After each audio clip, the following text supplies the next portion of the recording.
dear sir, this is our automatic separative injection machine. Now please let me introduce this machine for you. Okay, this the model is QLQ-DTM. Now please check the separative is coming inside from here.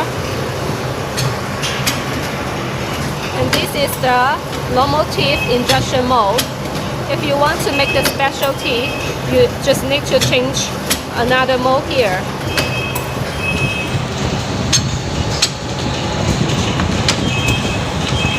Okay, it's working.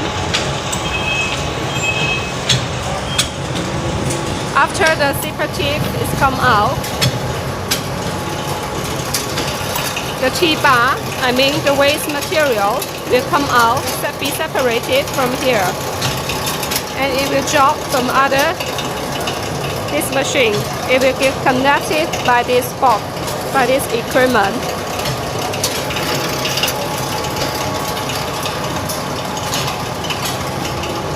And our machine will have one function, that is, it can combine the teeth together by this part. You can see here, there's a whole part here, and there is a slider here.